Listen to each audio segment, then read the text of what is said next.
Então, vamos lá. Bom dia, pessoal. Hoje nós estamos dando continuidade à nossa aula. Hoje, dia 3 de abril, né? A gente vai dar continuidade à nossa aula de Direito Constitucional. Nossa aula de Direito Constitucional, que vai tratar aqui sobre organização do Estado. E essa aula em específico é uma continuação daquela primeira, que parece a turma em específico. Vocês não conseguiram assistir online, deu problema aqui na minha transmissão, mas espero que tenham assistido ela no gravado, no que eu tinha subido para a internet, porque vai ser muito interessante para vocês. Então vamos lá. Na aula passada, a gente relembrou a questão nós relembramos a questão de como que é a separação dos poderes, falei dos pesos e contrapesos novamente, relembrei para vocês que a gente ia tratar, que a gente ia levar em consideração, a gente ia falar sobre o poder legislativo. Conversei com vocês sobre a questão do poder legislativo mais uma vez, né? A gente tratou do poder legislativo, falei da questão do que precisa para compor o poder legislativo, quais são as pessoas que compõem o poder legislativo. Então, assim, fiz um apanhado bem geral do poder legislativo. E aí, comecei a falar a questão de o que cada um faz, a competência, o porquê que existe lá o Senado, o porquê que existe a Câmara dos Deputados, né? Então, vamos relembrar, marca aí, conversa aqui comigo aqui no bate-papo. Vocês, a Câmara dos Deputados representa quem, pessoal? Representa quem? Coloca aí no bate-papo, vamos ver se vocês estão interagindo, se vocês estão lembrando. Coloca aí. Quero ver a participação de vocês.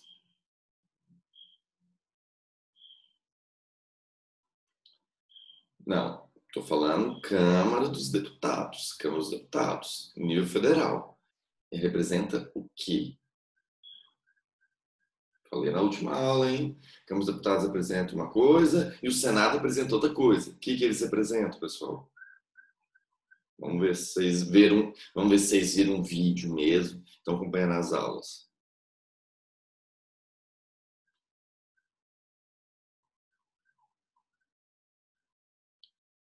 Exatamente, Geldes. Enquanto o Câmara dos Deputados representa o povo, o Senado representa os estados. Por isso que a Câmara dos Deputados é proporcional à quantidade de pessoas e por isso que o Senado é sempre um número fixo, representando todos os estados. Então, é a primeira coisa que a gente lembra, a primeira coisa que eu falei para vocês, né?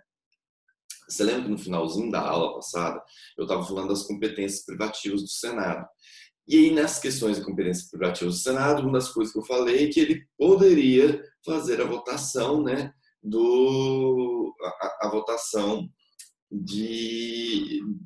para aprovar pessoas indicadas, dentre elas ministros, por exemplo, do STF. Então, eu até, não sei se vocês viram o vídeo, no vídeo eu até transmiti para vocês um trechinho da sabatina feita pelo até então senador Pedro Tax para a candidata na época ao STF, a atual ministra Rosa Weber. E como eu mostrei para vocês, ele fuzilou ela de perguntas, e perguntas assim, bem apertadas, perguntas bem fortes. Então, para vocês verem o tanto que isso é uma prática do Senado. O Senado ele tem esse poder. E também falei que o Senado é onde a gente vai julgar o presidente, né? Quando a gente tem um impeachment, o presidente é julgado lá no Senado. Tá, passado isso, eu vou falar das reuniões. Vamos voltar lá agora no nosso material. Olha só, vou colocar aqui o material aqui na tela para a gente poder ver. Olha só. Vocês estão vendo aqui, ó, tá falando o quê? Vocês estão, só colocar aqui. Olha só, vocês estão vendo aqui, ó, reuniões, funcionamento. O funcionamento aqui do nosso Congresso Nacional. O Congresso Nacional renunciar anualmente na capital federal de 2 de fevereiro a 17 de julho e de 1º de agosto a 22 de dezembro. Como eu ressaltei na aula passada, isso aqui é o período que eles vão trabalhar. E aí ainda falei, ó, parágrafo segundo, a sessão legislativa, que é o ano legislativo, né, não será interrompida sem a aprovação do projeto de lei de diretrizes orçamentárias. Ou seja, existe um projeto de lei onde o chefe do Poder Executivo, no caso no federal, ele vai estabelecer, o Bolsonaro, ele vai estabelecer o que o governo vai gastar no próximo ano. E ele estabelece o que o governo vai gastar no próximo ano, só que ele tem que pedir autorização para quem? Ele tem que pedir autorização para o Congresso. Então, olha só, e eles têm que votar para ver se eles concordam ou não com isso. Tá vendo como que é essa situação? Tá vendo como que é essa dinâmica? Então, por isso que a gente tem dessa forma. Além disso, nós estamos falando aqui da sessão conjunta das casas. Em alguns momentos, as casas vão trabalhar conjuntamente. Olha só, além de outros casos previstos nessa Constituição, a Câmara dos Deputados e o Senado vão reunir-se junto para inaugurar o ano, né, sessão legislativa, elaborar seu regimento e receber compromisso do presidente e vice-presidente da República e reconhecer veto e deliberar sobre ele. Esses temas aqui em específico, o reconhecer de veto, a gente vai estudar mais quando a gente for falar da questão de processo legislativo. Então, por enquanto, a gente vai tratar não. Bom, deixa eu voltar aqui para mim. Agora, nós vamos tratar de um tema que é extremamente importante, pessoal. Um tema assim, que é muito importante, um tema que vocês já viram muito nos jornais, talvez não conseguiam compreender, e principalmente o pessoal que gosta muito de penal aí, vai começar a ver a importância desse tema também, porque eu tenho um link direto com o direito penal, que são as famosas comissões parlamentares de inquérito, as famosas CPIs. Você já deve ter escutado aí, teve a CPI do Correios, CPI não sei do que, CPI da JBS, CPI... E você nunca entendia por que os congressistas, por que os deputados, por que os senadores estavam fazendo CPI. Bom, de onde que tira essa fundamentação deles fazerem uma CPI? E aí a gente tem essa fundamentação com base na própria Constituição, lá no seu artigo 58. Olha só o que o artigo 58 estabelece. Quem tiver com o seu código, leia aí para mim. Compartilhe, abre ele aí. Olha só o material. Ó. Comissão parlamentares. Né? Primeiro, a gente vai ter, antes de falar da comissão parlamentar, a gente vai ter que dizer que nós temos inúmeras comissões. O Congresso Nacional e suas casas terão várias comissões, podem ser permanentes ou temporárias. E elas têm algumas competências específicas. E ela deve ter representação tanto das maiorias quanto das minorias. Então, não adianta, não, um partidozinho lá tem um partidozinho lá que ele que não tem representação nenhuma. Não, tem a bancada lá, que sei lá, a bancada LGBT, ela é pequena. A gente não vai discutir, não vai trazer ela aqui, não. Tem que trazer. Tem que trazer. A gente tem que privilegiar não só os maiores, mas sim os menores nesse sentido, porque com isso a gente demonstra uma democracia. Eles que, como se diz, eles que lutem para poder trazer argumentos, para poder reverter lá a votação dos pessoais. Mas eles têm o direito de falar, eles têm o direito de pontuar. Quanto às comissões, elas podem ser permanentes e temporárias. As permanentes, nós temos Comissão de Constituição e Justiça, Comissão de Comércio, Comissão da Criança e Adolescente, Comissão de Econômico.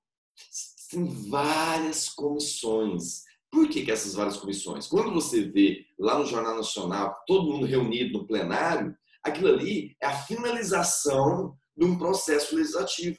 Só que antes a gente coloca vários grupinhos. É a mesma coisa da Unip, virar e falar assim, olha, nós vamos fazer agora, nós vamos debater qual vai ser o regulamento que a gente vai colocar aqui na Unip. E a gente precisa da participação de todos os professores e de todos os alunos para a gente debater. Beleza, beleza. Mas antes, para começar a debater, para afinar o discurso, o que eles fazem? Primeiro eles chamam só os representantes de sala, depois eles chamam só os professores, depois eles chamam só os coordenadores, e aí vai passando um para cada um, para eles poderem já melhorar o texto, para eles poderem até mesmo nem deixar ir para frente se for uma coisa muito ridícula, para se depois passar de tudo isso, aí que vai, porque a gente chama de plenário. A depender do caso, não precisa nem para o plenário. A depender do caso, das comissões já pode ir para o presidente. Então, esse trabalho das comissões é muito importante para poder fazer, para poder dar essa dinâmica, até mesmo de representatividade. Olha esse finalzinho aqui, quando eu falo da representatividade. Ó. Na constituição das mesas de cada comissão é assegurado, tanto quanto possível, a representação proporcional dos partidos ou dos blocos parlamentares que participam da respectiva casa. Então, todo mundo vai ter sua voz, todo mundo tem sua vez. Então, aquela história, não, eu tenho que governar para quem é maioria, como o Bolsonaro às vezes fala, besteira. A minoria também tem que ter voz, a minoria tem que ter vez também, porque hoje ela é minoria, mas amanhã ela pode ser maioria. Isso faz parte da dinâmica de uma sociedade. Então, é equivocado pensar o contrário. E aí, as comissões em razão da matéria, né, elas podem, dentre outras coisas, convocar ministros de Estado para prestar informações sobre assuntos inerentes às suas atribuições, solicitar depoimento de qualquer autoridade ou cidadão. É muito comum você ver as comissões, quando está tendo alguma polêmica aí, você vê assim, não, a Comissão de Direitos Humanos, a Comissão de Direito Penal convocou um grande jurista para ele apresentar suas afirmações, para ele apresentar suas ponderações. É muito comum. Então, para debater, dentre outras características, vocês vão ler em casa com mais calma. E agora a gente chega na comissão das mais importantes, que é a Comissão Parlamentar de Inquérito. Olha só o que a Constituição estabelece lá no seu parágrafo 3º desse artigo. O que ela fala? Ó, as comissões parlamentares de inquérito, que terão poderes de investigação próprio das autoridades judiciais, além de outros previstos no regimento das respectivas casas, serão criadas pela Câmara dos Deputados e pelo Senado Federal, em conjunto ou separadamente, mediante requerimento de 1/3 dos seus membros, para apuração de fato determinado e por prazo certo, sendo suas conclusões, se for o caso, encaminhadas ao Ministério Público para que promova a responsabilidade civil ou criminal dos infratores. Voltar aqui para mim. Olha só, pessoal. Então, para que servem as comissões parlamentares de inquérito? Tem muita coisa que, por algum motivo, os parlamentares falam, olha, eu não falei para vocês que uma das funções é... Exatamente, o Jorge aqui está falando. Recentemente, se não me engano, formaram uma comissão no Congresso para analisar e reformar um trecho do projeto do Código Penal. Do Código Penal, do Código de Processo Penal também, fizeram uma comissão, está trabalhando. Tem muitas comissões, é assim mesmo, está correto, Jorge. Quando a gente está falando das comissões parlamentares de inquérito, por algum motivo, os parlamentares eles entendem que eles deveriam ir à frente em alguns detalhes, ir à frente em algumas investigações. Por algum motivo, eles entendem que, olha, não dá para eu ficar sem pesquisar, não dá para eu ficar sem procurar isso. A gente precisa dar essa resposta para a sociedade. E aí, o que eles investigarem, as conclusões que eles chegarem, o que eles vão fazer? Vão mandar para os órgãos competentes, vai mandar para o Ministério Público, vai mandar para o Tribunal de Contas, vai mandar para a polícia. É a dinâmica que as CPIs fazem. Claro, infelizmente, muitas vezes as CPIs elas são uma forma de você devassar e de você manchar a honra de um oponente político. Às vezes, por exemplo, eu estou no poder, eu tenho maioria no Congresso, o que eu faço? Eu arranjo as assinaturas, vocês viram, tem que ter 1/3 das assinaturas, eu arranjo as assinaturas e falo assim, olha, agora eu quero escutar o Geldes. Geldes, vem para cá. Aí você pensa, pessoa escuta no Jornal Nacional. E hoje foi convocado para prestar esclarecimentos, para prestar depoimento na comissão, o Geldes. O que vocês vão pensar? O Geldes é um mala. O Geldes é um bandido. O Geldes está envolvido com maracutaia. Então tem que tomar muito cuidado com essa dinâmica das CPIs, porque tem um cunho político muito forte nelas. Elas conseguem investigar muita coisa, conseguem descobrir muita coisa, conseguem, mas tem que tomar muito cuidado, porque por muitas das vezes elas são utilizadas meio como um mecanismo para fritar oponentes. Você frita oponentes fazendo sacanagem com eles, chamando eles, fazendo uma exposição pública, porque o que foi colocado na CPI, o que o cara falou na CPI, o que vai acontecer? Vai aparecer no Jornal Nacional. Né? Vai aparecer no jornal e isso pode ser que denuncie contra aquela pessoa. Então, vocês viram, vamos ler novamente aqui, ó, compartilhar novamente, principalmente teve muita gente que entrou agora. Olha só, As comissões parlamentares de inquérito, que terão poderes de investigação próprios das autoridades judiciais, além de outros previstos nos regimentos das respectivas casas, serão criadas pela Câmara dos Deputados e pelo Senado, em conjunto ou separadamente. Então, pode ter uma comissão, uma CPI do Senado, pode ter uma CPI da Câmara, ou pode ter uma CPI mista, que é composta pelos dois representantes dos dois, em conjunto ou separadamente, mediante requerimento de um terço de seus membros, para apuração de fato determinado por prazo certo, sendo suas conclusões, se for o caso, encaminhadas ao Ministério Público para que promova a responsabilidade civil ou criminal dos infratores. É muito comum você ver que aí tá os deputados, principalmente nessa época agora, aí eles dizem assim, não, a gente está precisando de assinaturas, e aí eles botam assinaturas lá para poder criar uma CPI, aí chega o governo e fala assim, não, pelo amor de Deus, essa CPI pode fritar a gente, nossa. Aí o que faz? Tira o seu nome. Aí lá tá lá, você vê o cara e fala assim, não, tirei meu nome, tira o meu nome daí.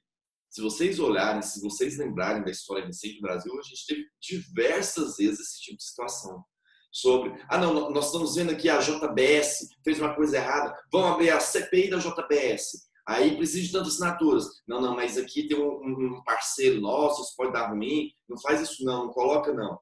Então, é muito comum essa dinâmica, é muito comum essa prática, sabe, gente? Tem que tomar muito cuidado, nós temos que tomar muito cuidado para não ser levado, ser enganado com essas artimanhas dos políticos. Seguindo em frente, vamos fazer algumas reflexões, que depois eu vou abrir aqui. Primeira reflexão, eu não falei para vocês que ela tem que ser por prazo, ela tem que ter um número de um terço dos deputados ou dos senadores, ou nisso, um terço de anos. Então, a Constituição estabelece isso. Só que eu não falei para vocês mais cedo que as minorias devem ser respeitadas. As minorias devem ter uma sua proteção e as minorias não podem ser questionadas, as minorias não podem ser empurradas para o escanteio, tanto que elas devem estar até nas comissões.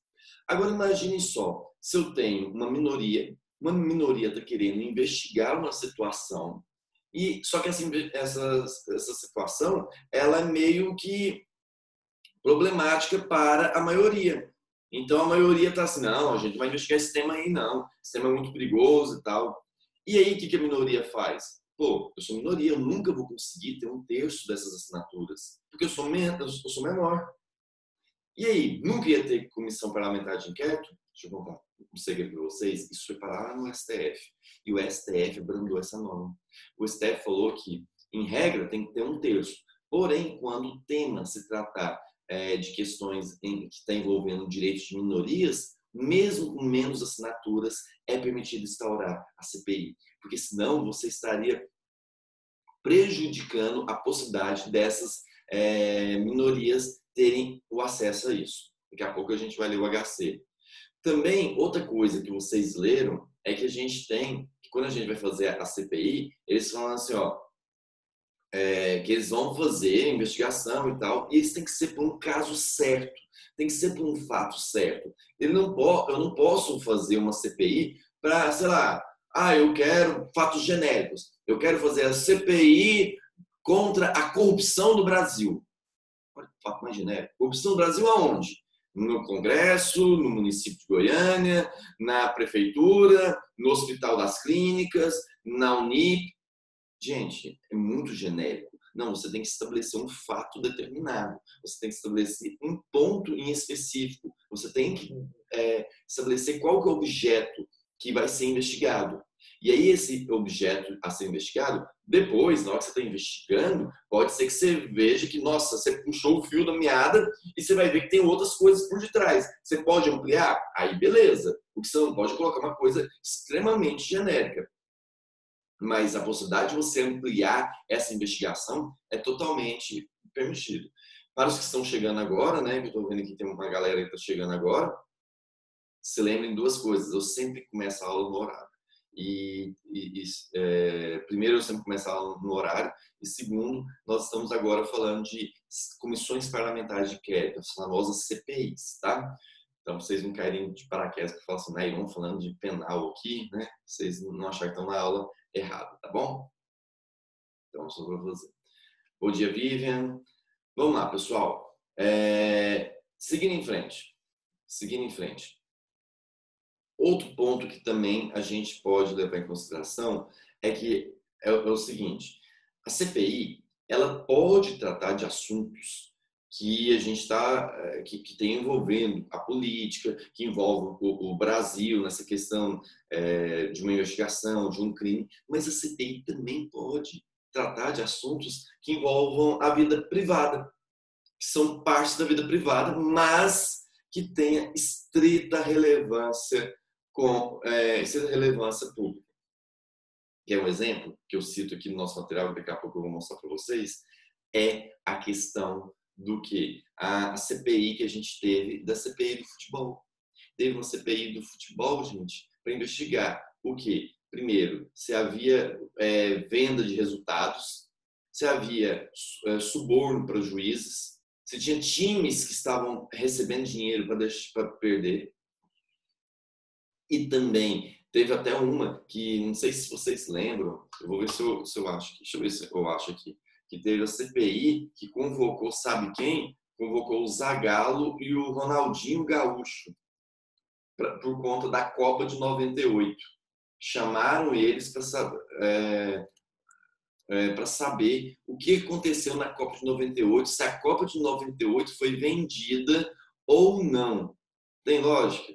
Então, para vocês verem que teve uma CPI para isso. Eu não estou conseguindo achar algum vídeo aqui legal aqui para eu divulgar para vocês, mas teve isso sim. A CPI da Nike, que eles chamaram na época de CPI da Nike, para saber se a Nike estava pagando para o Brasil perder a Copa da França, lá em 98. Muitos de vocês não eram nascidos, né? Mas para você, se você olhar aí a história, o Brasil estava um time excelente e do nada, na partida da final, o time deu um apagão.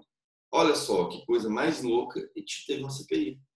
E aí eu lembro deles perguntarem para o Ronaldinho, falou assim, por que vocês perderam a Copa? Aí o Ronaldinho meio que fala assim, porque a França fez 3-0 na gente. Então tem muito disso. Então tem que tomar cuidado, você ver até onde que vai essas coisas, esses limites da CPI. Olha só. Então, as observações que eu falei para vocês.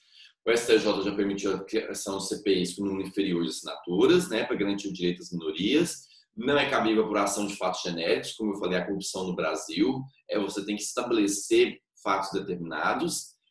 É possível ampliar o objeto quando você vê uns fatos novos. Então, você está estudando ali, você está pesquisando, você descobriu uma coisa maior, você pode puxar mais. E o STF entendeu que é possível a investigação de fatos da vida privada que tenham relevância pública. Assim como aconteceu na CPI do futebol, a CPI da Nike, essas CPIs que trouxeram aqui pra gente. Beleza? Tá conseguindo acompanhar, pessoal? O áudio tá bom, não tá falando? A famosa máfia do apito. Isso aí, João Francisco. Exatamente isso. Certinho. E aí? Estão conseguindo acompanhar? Dá um ok para mim, só para eu ver se vocês estão conseguindo acompanhar, se tem alguma dúvida. Vamos interagindo aqui só para eu poder notar. Hoje o áudio tá bom. Valeu, Vivian. Valeu. A internet, né? É horário. A internet é horário. Torcer para a próxima aula também esteja assim. Beleza. Então, beleza, pessoal. Tá tudo tranquilo? Vou seguir em frente, então. Outro ponto. Eu falei para vocês que houve um questionamento, porque chegou um momento, hoje nós estamos passando um momento que a gente não está tendo tanta CPI. Mas, gente, na época do Lula, na época do Fernando Henrique, era tanta CPI, mas era tanta CPI, o cara espirrava, vamos criar uma CPI. Fazer outra coisa, outra CPI. E aí foi questionado se poderia haver uma limitação de CPIs correndo ao mesmo tempo. O Senado não fala nada sobre esse tema, porém, a Constituição também não trata nada sobre isso. Porém, o regimento interno da Câmara dos Deputados estabelece que só pode ter um número máximo de CPIs ocorrendo ao mesmo tempo, são 5. Porque senão vira bagunça. Senão os deputados, ao invés de trabalhar no que eles têm que trabalhar nos outros pontos para fazer as leis rodarem, eles vão ficar só gastando tempo em CPI, só gastando tempo investigando e fritando os oponentes políticos. Eu falei que uma das grandes coisas da CPI é isso, fritação de componente político. Então tem que tomar muito cuidado para ver até quando é realmente uma investigação séria, até quando eles estão querendo proteger o Brasil, até onde é só uma fritação. E aí tem essa limitação e foi parar também no STF para perguntar se isso não violaria, porque se a Constituição não tá estabelecendo limites, que é um regimento interno para estabelecer. E o STF falou que não viola, que é possível sim, até mesmo porque é uma questão de matéria interna corpus, é coisa interna da própria Câmara para ela se organizar. Ele não vê nenhuma limitação para isso. Então, é uma observação que vocês têm que ter. Aí você me pergunta, Nairon, que poderes a CPI tem? Você tem que entender que a CPI, ela pega alguns poderes jurisdicionais, alguns poderes do Poder Judiciário correspondente. Então, se nós estamos na esfera federal, a CPI tem a questão da esfera federal também. Então, do juiz federal. Então, ele tem a possibilidade, olha só o que ele pode fazer, ó. Ele pode intimar testemunhas. Eu vou colocar aqui na tela para vocês acompanharem. Olha o que ele pode fazer. Ele pode intimar testemunhas sob pena de condução coercitiva. Então, olha, eu quero escutar a Vivian. Eu acho que a Vivian tem uma informação muito relevante sobre essa investigação que está sendo feita. Ela precisa vir cá dar essa explicação. Ela pode ser chamada? Pode. E se a Vivian não for? O que vai acontecer? Condução coercitiva. Vai ir de Uber preto, Uber black da Rotan, Polícia Federal. Polícia Federal vai buscar ela na casa dela e levar ela para prestar esses esclarecimentos. E aí, outro ponto aqui, tem o compromisso de dizer a verdade. Então, a testemunha, ela tem o compromisso de dizer a verdade, salvo se for cônjuge, ascendente, descendente ou irmão do investigado. Então, por exemplo, a Vivian, ela foi chamada para ser testemunha. A testemunha, no processo penal, eu acho que vocês já estudaram isso. Processo civil também, a testemunha tem um dever de falar a verdade, até uma obrigação. Não pode, não quero falar, não sei o quê. Ela tem uma obrigação de falar a verdade. O que ela sabe, ela tem que esclarecer. Salvo se for questão do cônjuge, vai estar investigando o esposo da Vivian. Você acha que a Vivian vai falar a verdade? Lógico que não. Então, nessas coisas, até a própria Constituição, os códigos, o Código de Processo Penal, o Código de Processo Civil já ressalva isso. Olha, quando se tratar de pessoas que estão dentro do seu seio familiar, você não tem a obrigação de de dizer a verdade, porque é natural de você tentar proteger. Então seria sacanagem isso. Também é uma outra coisa que eles devem ter. Também é outra coisa que deve ter. Pode ter o requisitar documentos de qualquer instituição. Então, está tendo uma CPI. Não, estou tendo uma CPI igual. Quando eu estava na prefeitura, em certa ocasião, teve uma CPI que estava tratando sobre a questão da saúde daqui do município de Goiânia. E aí, o vereador, que era o presidente da comissão, ele queria um monte de documentos, um monte de contratos. A gente teve que mandar. A gente pegou os contratos e mandava para eles. Então, e aí, pode registrar documentos de qualquer instituição. Qualquer instituição, pode ser de um banco, pode ser da prefeitura, pode ser de qualquer forma. Outra coisa também pode, olha a força da CPI. Ela pode quebrar o sigilo bancário, fiscal e telefônico. Fiscal, bancário e telefônico. Pensa, sigilo fiscal, bancário e telefônico, vocês estudaram talvez estudaram em processo penal e talvez estudaram nos direitos fundamentais que a gente teve. Esses sigilos só podem ser quebrados mediante autorização judicial, gente. Somente se o Poder Judiciário liberar isso. Se o Poder Judiciário liberar, aí pode. A CPI não precisa. A CPI, se um deputado for aprovado na CPI, que ela vai querer saber o sigilo bancário da Vivian, o banco vai ter que mandar. Se quiser saber o sigilo fiscal, vai ter que saber. Sigilo telefônico, o que é sigilo telefônico? Saber, não as gravações. Gravação você não tem jeito. Ou você faz interceptação telefônica, ou você faz o sigilo telefônico, significa para quem que eu liguei, para quem que eu recebi ligações. Para a gente mensurar se você tem algum envolvimento específico. Só para vocês terem noção e a observação que eu coloco aqui no nosso material, essa quebra pode ser feita pela CPI federal e estadual, mas não pela CPI municipal. Então, CPI municipal não tem esse poder. Depois eu vou explicar para vocês, em um momento oportuno, por que o município não tem.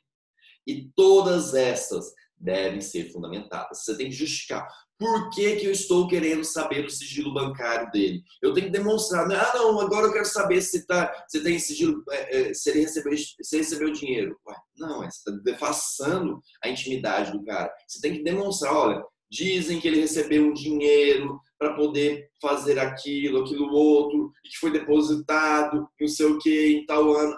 Foi depositado? Então tá bom. Vamos quebrar o sigilo bancário, eu quero o extrato do banco dele de 5 anos atrás. Isso que é quebrar o sigilo bancário, pessoal. Beleza? Dá para vocês lembrar? Tá tranquilo? Deu para acompanhar essa parte aí? Alguém tem alguma ponderação a fazer? Então, tá bom. Vamos seguindo em frente. Limitações. Porém, a CPI ela tem algumas limitações. Ela não tem poder pleno, o poder ilimitado, não. Ela tem algumas limitações que a gente tem que tomar muito cuidado. Primeira limitação que ela tem, bloqueio de bens. Ela não pode mandar bloquear bens. Ela não tem esse poder de bloquear nenhum bem. Então, é uma primeira ponderação que a gente tem que levar em consideração.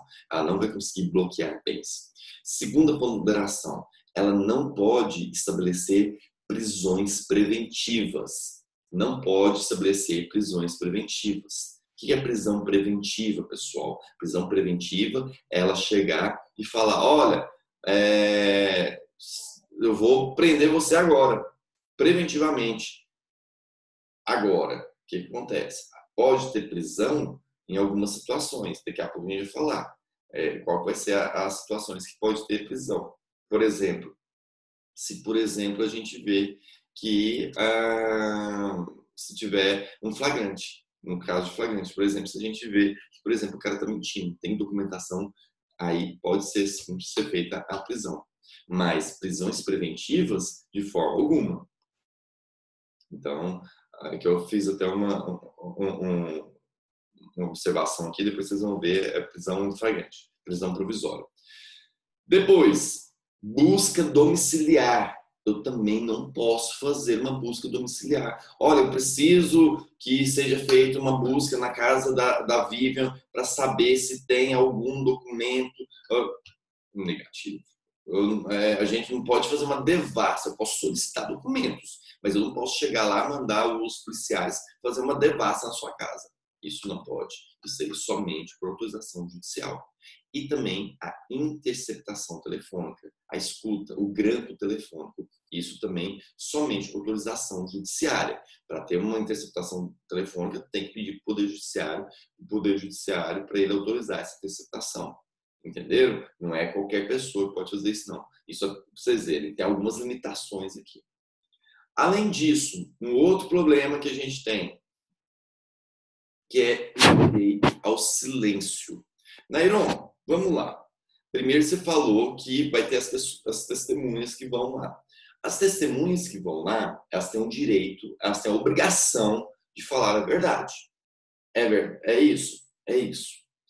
Porém, elas não têm essa obrigação se for alguma coisa que tenha relação com os seus parentes. Beleza? Beleza. E o direito ao silêncio? O direito, vocês já estudaram os princípios do direito processual penal? O deixa eu lembrar aqui, vou pegar aqui o nome certinho. Princípio do silêncio. Nemo tedeus detegere, é uma coisa assim. Nemo tenetur se detegere. Esse aqui, esse princípio, vou anotar aqui para vocês. O princípio da não autoincriminação. Já ouviram falar desse princípio? O princípio da não autoincriminação? Eu mandei só para mim. Deixa eu mandar aqui para o pessoal. Para todos vocês. Já viram esse princípio? Do nemo tenetur se detegere? da não incriminação, lá em processo penal, em algum, até em direito constitucional? Falem aí para mim.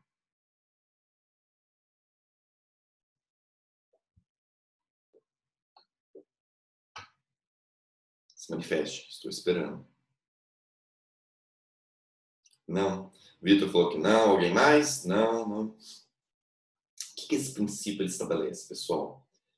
Direito de ficar em silêncio, por exemplo, em prisão. É mais ou menos isso. É assim. Já viu em filmes norte-americanos, a primeira coisa que o povo fala é aquela declaração que eles chamam de declaração de Miranda, né? No Brasil não existe isso, mas não existe aquela declaração de Miranda, a de Miranda que eles chamam, que é o seguinte: você está preso, você tem o direito de permanecer calado, porque tudo que for falado, que você falar pode ser usado contra você no tribunal. Lembra que todos os filmes norte-americanos tem isso? Então, no Brasil a gente tem algo parecido com isso, que é esse princípio do nemo tenetur sine tegere. Vocês vão estudar isso melhor em processo penal. O que acontece? Esse princípio estabelece que você, se tiver você tem um direito de se proteger. É um direito seu. Ah, mas eu sou um bandido, eu sou um safado e tal. Beleza, você é um bandido safado. Só que você tem um direito básico de se proteger. Quem tem que arranjar argumentos para te prender, quem tem que arranjar argumentos para te pegar, é o Ministério Público, é a acusação. Eu não tenho que gerar provas contra mim. É um direito meu de não gerar provas contra mim. Então, até mesmo na Constituição norte-americana, existe a quinta emenda que eles falam que eles têm o direito de permanecer calado. Então, é um direito que é dado a essas pessoas. Então, esse é o primeiro ponto que a gente tem que levar em consideração. Esse é o primeiro ponto. Você tem o direito de ficar calado. Então, eu sou depoente. Está tendo investigação na CPI para investigar o Nairon. Fui chamado na CPI. Eu sou obrigado a ir? Sou super obrigado a ir. Porque eles têm essa questão. Se eu não for, o que vai acontecer? Se eu não for, o que eles vão fazer? Eles vão virar e vão mandar a Polícia Federal. Então eles podem fazer isso. Agora, se por acaso eu chegar lá na CPI e começarem a me fazer perguntas, e eu acho que a resposta que eu tiver que dar naquela pergunta pode me incriminar, o que eu falo? Reservo o meu direito constitucional de permanecer calado. Só isso. Ah, mas reservo o meu direito constitucional de permanecer calado. E, nesse caso, não poderia haver a prisão em flagrante. Não poderia haver a prisão em flagrante, que é a prisão que é possível, né? Que a CPI pode fazer. A prisão em flagrante ela é possível. Muitas vezes aí os deputados, isso é um absurdo, ele está rindo da nossa cara, essa pessoa, não sei o que e tal. É um direito constitucional dele. Assim, se fosse na frente de um juiz, ele falava assim, olha, licença, reserva um direito de permanecer calado. Se procurar na internet, eu até procurei aqui rapidinho quando a gente estava conversando, se eu achava que algum vídeo no YouTube de alguém que estava em alguma CPI e ficou calado. Deixa eu ver se eu acho se essa situação aqui, ó. Deixa eu ver se vou mostrar aqui. Teve uma CPI aqui do pessoal do BNDES. A CPI do BNDES. Deixa eu colocar aqui para vocês, ó. CPI do BNDES, que aí teve essa situação. Vou compartilhar aqui com vocês, para vocês verem essa possibilidade. Vamos ver se o vídeo trata específico disso. Audiência pública para interrogar o ex-diretor jurídico da empresa JBS, Francisco de Assis e Silva. O objetivo da CPI era colher informações e documentos necessários para a comissão, que investiga supostas irregularidades nos empréstimos internacionais realizados pelo BNDES entre 2003 e 2015. Ticiano Figueiredo, advogado do Executivo, disse que o depoente, por ter firmado acordo de colaboração premiada com a Justiça, não deveria ser filmado e nem fotografado durante a audiência. todos os colaboradores, independente se vai falar ou não, ele tem o direito de não ter seu nome, qualificação, imagem e demais informações pessoais divulgadas, não ter a sua identidade revelada pelos meios de comunicação, nem ser fotografado ou filmado sem sua prévia autorização por escrito. Mas o presidente da CPI, Vanderlei Macris, decidiu, depois de ouvir recomendações de outros deputados, que não acataria o pedido. Macris autorizou a presença dos jornalistas, cinegrafistas e fotógrafos. O depoente, logo na sequência, também afirmou que se negaria a responder a qualquer pergunta feita pelos parlamentares. As despesas pagas da família do senhor no exterior são pagas diretamente pelo senhor ou diretamente pela empresa?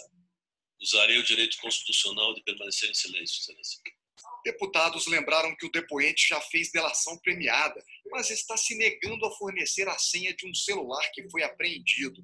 O deputado delegado Pablo disse que a comissão vai pedir ajuda ao FBI para tentar quebrar esse código de acesso. Ele é um delator da justiça e, como toda delação premiada... Bom, vocês viram aí o que o cara fez, né? O cara perguntando lá e tal, ele reserva meu direito constitucional, comendo a ser calado. Eu vou me autoincriminar? Não, vocês que lutem para arranjar argumentos para me incriminar. É assim, gente, bem-vindo ao mundo. É assim que as coisas funcionam. É igual eu falo, você tem que saber as regras, joga com as regras debaixo do braço. Por isso que a gente sempre fala, que é muito importante. Eu até estava esses dias com um colega meu, ele é defensor público aqui do estado. E aí a gente comentando e tal, e ele é da área penal. Aí ele falou assim, não, tem hora que eu pego uns caras lá, os caras assim, não, doutor, eu vou, aconteceu isso, no crime. Aí ele falou assim, não, pelo amor de Deus, fica calado, você vai ferrar toda a minha tese de defesa. Então, assim, é um Ministério Público que se vire. É um dever de quem está investigando que deve correr atrás. Então, eu tenho direito de permanecer calado? Tenho direito de permanecer calado, se eu for o depoente. Aí sabe o que a CPI fazia? Olha só o tanto que a CPI era filha da puta. Eles iam fazer da seguinte forma. Então tá. O depoente, ele não tem o direito de se autoincriminar. Agora, a testemunha não tem a obrigação de falar a verdade? A testemunha, tirando se ela estiver com as outras pessoas, ela tem a obrigação de falar a verdade, se fosse um parente, próximo. Então, nós não vamos chamar ele mais como investigado. Nós vamos chamar ele como testemunha. Porque a partir do momento que eu chamar ele como testemunha, aí ele tem que falar. Porque se ele não falar, ele vai preso. O que o STF falou? Sim, não dá para você fazer essa burla. Porque também, mesmo como testemunha, se a testemunha está vendo que o depoimento dela pode prejudicar ela também pode pedir o direito de silêncio. Tá vendo aí? Jogo de gato e rato? O que vocês acharam? Manifesta aí. O que vocês acharam aí dessa situação?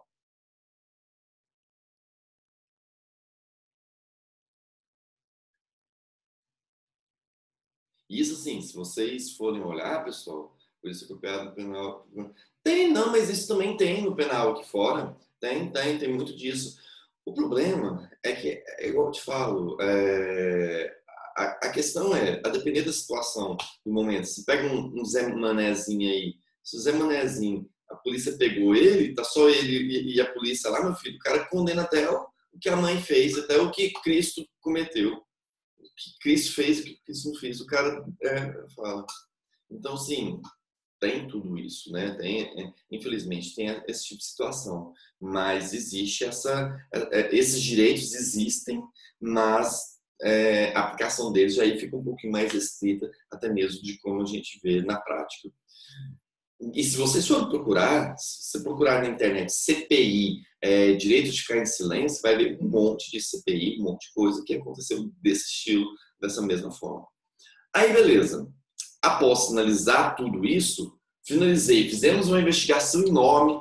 Aí o que acontece? A comissão, ela faz um relatório. Ela faz um relatório por onde ela fala assim, olha, diante de tudo que a gente apurou, a gente viu que ele é culpado, viu que tem indícios que ele é culpado, tem indícios que houve desvio. Exatamente. Sim, Vivian. O princípio do silêncio se refere ao artigo 5º, protege os direitos fundamentais. Sim. Salvo engano, tem inciso específico lá. Depois eu teria que procurar certinho qual que é o inciso. Mas tem sim. Você tem esse direito. Então, pessoal, só para vocês terem noção, faz um relatório, esse relatório define se realmente é culpado ou não e manda esse relatório para o Ministério Público. Por quê? O Ministério Público é o que preside a ação penal. O Ministério Público vai ver se ele vai vai ingressar com a ação penal ou não. E aí também, às vezes, estou vendo que houve um desvio de dinheiro. Você manda para o Ministério Público entrar penalmente com o cara e você manda para a AGU, para a Advocacia Geral da União, para entrar judicialmente, para bloquear o patrimônio de quem desviou dinheiro público. Você pode entrar contra o Tribunal informar o Tribunal de Contas para bloquear alguma conta, para fazer alguma situação contra algum ente, tomar alguma medida que o Tribunal de Contas pode fazer. Então, vocês estão vendo que há um leque de situações que a gente tem quando a gente está tratando daqui das CPIs. Olha só, então vamos só finalizar essa parte aqui, ó. Olha, envio ao Ministério Público.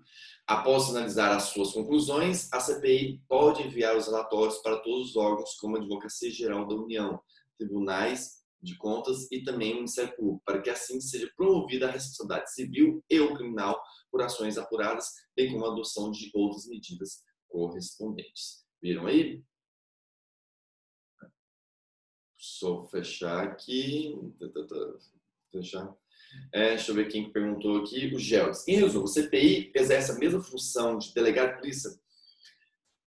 Assim, é um misto, né? Ela faz porque você tem que entender que não é só o delegado de polícia que faz investigação. O Ministério Público pode fazer também investigação e a CPI pode, a Polícia Civil faz investigação e também os parlamentares. Então, essas pessoas podem investigar. É da natureza delas. É porque, geralmente, vocês estão sempre acostumados a ver só o delegado fazendo. Mas, além do delegado, o Ministério Público pode também fazer uma investigação. Não tem nenhum problema. E também a própria comissão. Você quer um exemplo? O caso aí do João de Deus. Está sendo uma das principais investigações que está acontecendo é pelo Ministério Público. Não é pela polícia, não. O Ministério Público. Até mesmo que você vê que, no caso do João de Deus, o João de Deus, a delegacia que era responsável pela época lá, havia foco lá em Abadiane, gente, Abadia de Goiás, não lembro, a própria delegacia, o delegado tinha muito contato com o João de Deus. Então, as investigações não iam para frente, que o delegado também tinha envolvimento com o João de Deus. Tanto que o delegado foi afastado. E quem foi fazer a investigação foi quem? O Ministério Público. Para você ver como que é a situação, como que é essa importância desse foco. Então, entendo, é como se ele vai exercer uma mistura mista. Ele tem alguns poderes de investigação e ele tem poderes também de juiz. Eu não falei que ele tem poder de juiz, por exemplo, de quebrar sigilo bancário? Sabia que o delegado não tem como poder quebrar sigilo bancário. O delegado ele tem que pedir para o juiz para quebrar o sigilo bancário. Tá vendo? Como que eles têm até mais poderes? Então, é algo que a gente tem que levar em consideração. Algo que a gente vai ter que ponderar nisso. Beleza? Respondeu aí, Geldes? Confirma aí para mim. Se ficou alguma dúvida. Beleza. Seguindo em frente, pessoal. Eu falei para vocês que existe também CPIs estaduais e CPIs municipais. Falei sobre isso para vocês. As CPIs estaduais, elas seguem a regra de simetria. Então, por quê? Eu não falei que tem a Constituição Federal e a Constituição Federal copia quase as estaduais copiam quase por completo as federais. Então, nessa simetria, nós vamos ter essa situação. Porém, quando a gente vai falar da CPI municipal, a gente tem alguns diferenciais. Por quê? Lembra que no começo eu falei assim, olha, a CPI federal, feita lá no Congresso, no Senado, na Câmara, ela pega alguns poderes que tem da Justiça Federal. A CPI estadual, ela pega alguns poderes que são típicos da Justiça Estadual. E o município tem justiça? O município não tem justiça municipal. Por conta disso, que há um entendimento que alguns poderes a CPI municipal não tem. Como, por exemplo, ela não tem poder de quebrar sigilo bancário, fiscal, telefônico, nem a possibilidade de fazer condução coercitiva de testemunhas. Então, são algumas diferenças da CPI municipal em relação às outras CPIs, tá bom? É uma observação bem relevante que vocês têm que ter. Deu para vocês compreenderem esse primeiro tópico, pessoal? Esse primeiro tópico de hoje? Então, a gente falou das CPIs, um tema bem legal, um tema bem aprofundado. E está faltando alguns minutos ainda para a gente tratar. Mas eu quero fazer primeiro aqui algumas ponderações. Vocês estão conseguindo acompanhar? O áudio está tranquilo? Não está falhando? Tem alguma dúvida? Se tiver alguma dúvida, não vamos deixar passar, não. Essa dinâmica aqui que a gente está tendo aqui de vídeo online, eu preciso mais de um feedback de vocês, né? Eu preciso que vocês participem mais nisso aqui. Bom, vamos lá. Após isso, nós temos também que tratar de um outro assunto, que eu só vou iniciar ele hoje. Vou dar algum conceito básico dele hoje. Professor, alguns alunos estão perguntando, você vai gravar? Sim, estou gravando essa aula e depois vou disponibilizar ela no YouTube. A gente vai disponibilizar sempre todas as minhas aulas. Eu não sei se vou disponibilizar essa aula de vocês ou a próxima. Vou ver qual que ficou melhor. E aí eu salvo as duas. E aí eu vejo qual que ficou melhor. E aí eu subo. Mas vai estar sempre. E vocês estão com as turmas iguais. Então não tem problema. Ninguém vai ficar prejudicado, não. Beleza? Vamos lá. Pessoal, nós temos um tema que é bem relevante. Um tema que a gente está se deparando com ele nos últimos tempos. Nos últimos anos a gente se deparou por algumas vezes e algumas pessoas também não entendem ele e a gente vai ressaltar. É um tema que a gente chama de imunidade parlamentar. Imunidade parlamentar. Vocês já ouviram falar de imunidade parlamentar? Não sei o que, o deputado falou que ele podia fazer isso por conta que tinha imunidade parlamentar. Já ouviu falar sobre isso? Manifesta aí, galera.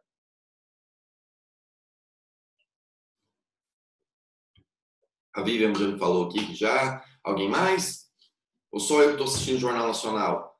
Pelo amor de Deus, gente. Pelo amor de Deus. Não vem com essa história. Globo lixo, pelo amor de Deus. Me mata de vergonha, não. Assiste, não gosta da Globo? Assiste outro jornal. Mas leiam, pelo amor de Deus, para isso.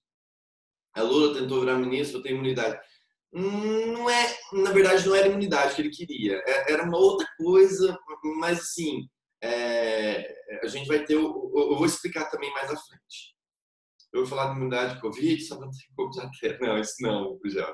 Mas isso que você está falando não é exatamente isso não, viu, o Vivian? É uma outra coisa, que ele, é uma outra coisa que tem também, mas que vai de encontro, mas não é isso não. Vamos lá, imunidade parlamentar. A imunidade parlamentar serve então só para os parlamentares. Então, igual a Vivian falou assim, o Lula queria virar ministro para ter imunidade. Não, o Lula ia virar ministro porque ele estava querendo foro privilegiado. Todo ministro, ele é julgado pelo STF. A gente tem um foro privilegiado. Os ministros são julgados pelo STF. O Lula, como ele não era mais presidente, ele não tinha nenhum outro cargo público, ele estava sendo julgado por quem? Pelo Moro. Então, o que eles pensaram? Se a gente colocar ele como ministro, a gente puxa o processo no que tange ao Lula. Nesse ponto, a gente tem que arrastar esse processo para o STF. É a estratégia que eles tentaram e não deu certo, porque com o argumento que vocês vão pegar em direito administrativo, desvio de finalidade. Desvio de finalidade. O desvio de finalidade não é a função. Se a Dilma tivesse colocado o Lula só para ele ser o ministro, é um direito dela. É um direito dela. Agora, para tentar fugir de um governo, de um julgador, aí não. Aí há um desvio de finalidade. Foi por isso que ele não conseguiu. Por isso que a justiça não concedeu que ele tomasse posse. Olha só como que é importante. Tanto é assim que a gente fala essa questão de desvio de finalidade, que aí a gente tem que tomar muito cuidado.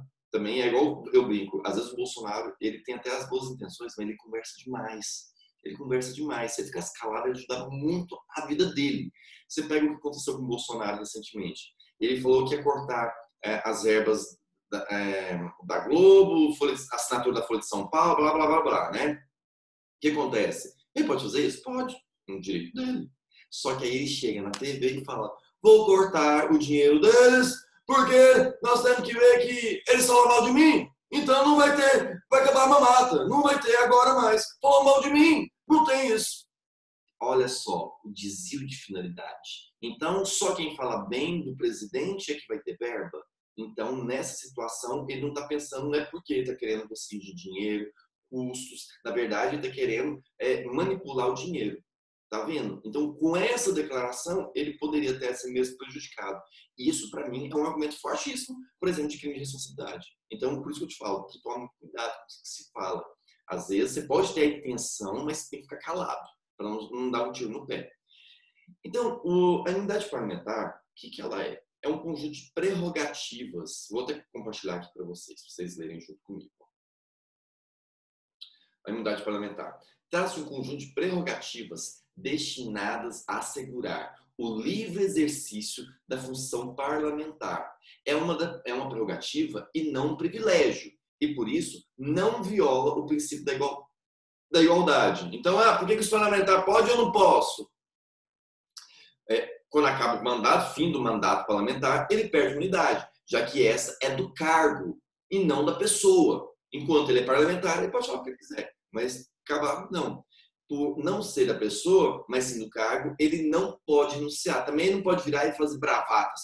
Eu, como sou uma pessoa muito honesta, estou renunciando à minha imunidade. Vocês verem que eu não estou nem aí, porque eu sou uma pessoa muito boa, muito honesta. E a gente tem algumas imunidades, modalidades. Nós temos a imunidade material, que é a real ou substantiva, ou a formal, que é a processual ou adjetiva. Hoje nós vamos começar a falar da material, que ficou errado. Material, não, é material, tá bom? O que é essa imunidade material? Olha só o que está lá no artigo 53 da Constituição. Os deputados e senadores são invioláveis, civil e penalmente, por qualquer de suas opiniões, palavras e votos. Pessoal, o que significa isso? Deixa eu voltar aqui para mim. Voltar aqui para mim. Voltei. O que significa isso? Você já viu que o parlamentar, uma das funções primordiais dele é ir lá no parlamento, é ir lá subir na tribuna e falar o que ele acha. E falar, olha, o governo está errado nisso, o Bolsonaro errou nisso, o Caiado errou naquilo, eu não concordo com isso, eu acho um absurdo, blá, blá, blá, blá, blá.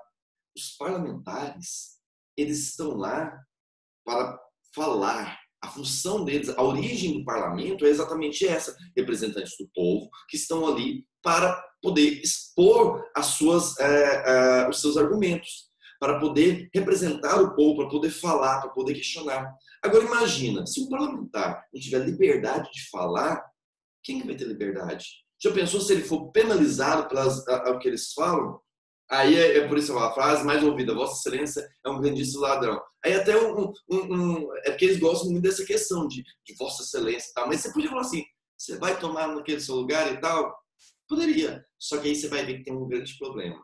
Ele tem essa imunidade. Daqui a pouco a gente vai aprofundar mais nisso. Ele tem essa imunidade. Ele não vai ser responsabilizado penal e civilmente pelo que ele está falando. Então ele não vai receber um processo pelo que ele está falando, que é um direito dele falar. Porém, se ele exagerar demais, o que vai acontecer? Ele pode ter ofendido o decoro parlamentar. Se ele ofendeu o decoro parlamentar, o que vai acontecer? Aí ele pode perder um mandato.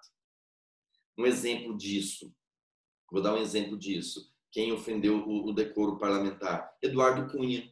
Sabe aquele presidente, o ex-presidente, da Câmara, que até foi preso, que era o presidente da Câmara na época do impeachment da Dilma?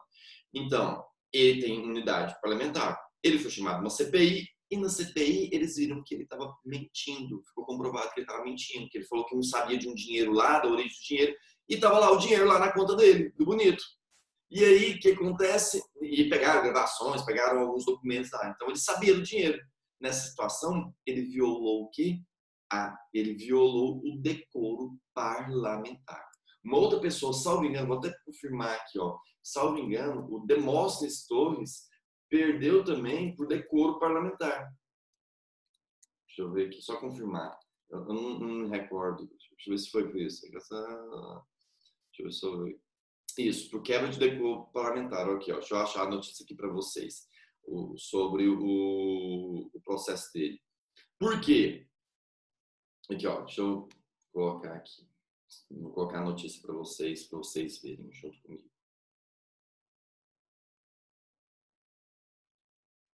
Olha só, o senador Demóstenes Torres é cassado e fica inelegível até 2027.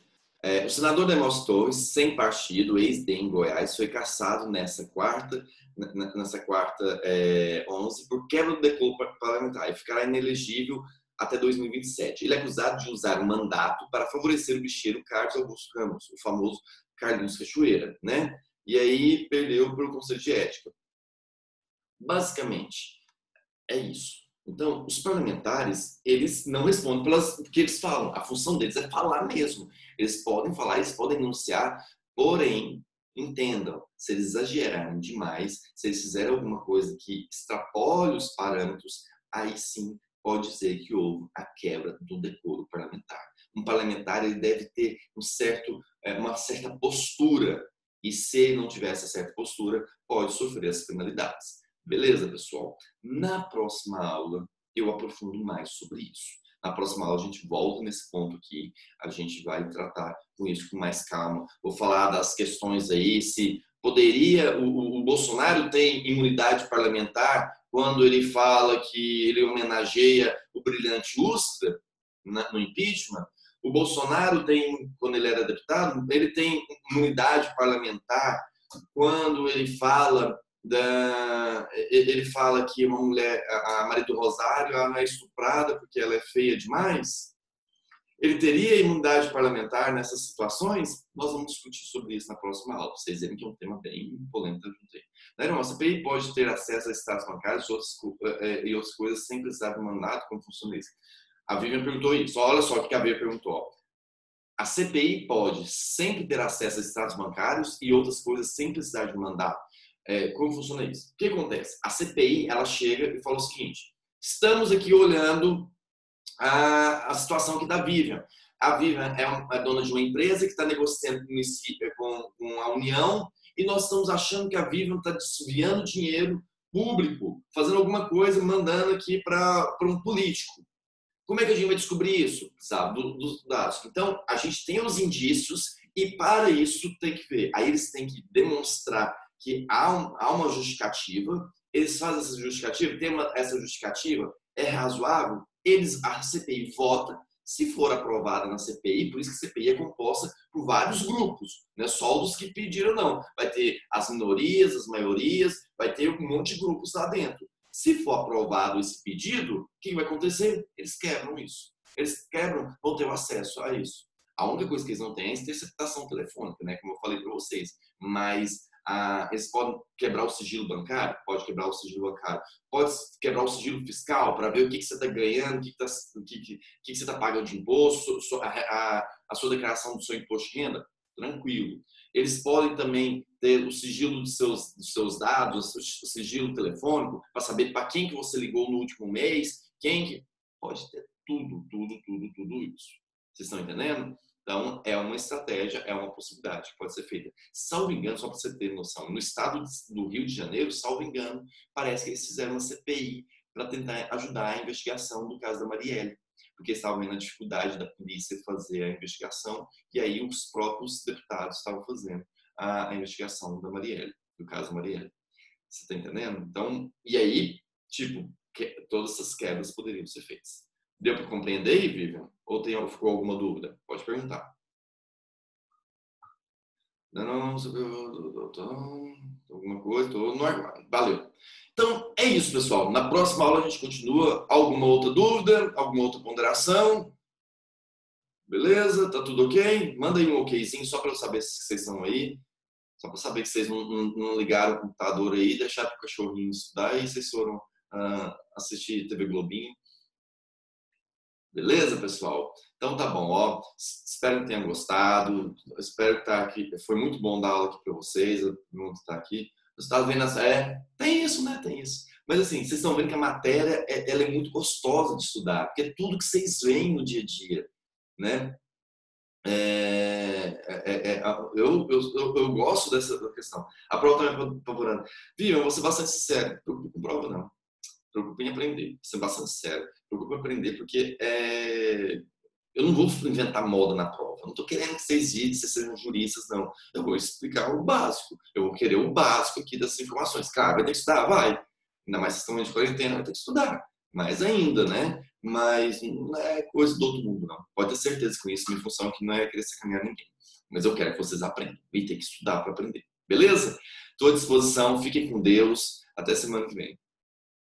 Porque será só um... Não. Gente, você pensa, acha que a faculdade vai ficar penalizando vocês numa situação dessa? Não. Não preocupe com isso, não. Então tá bom. Fiquem com Deus. Até mais, tá? Tchau, tchau.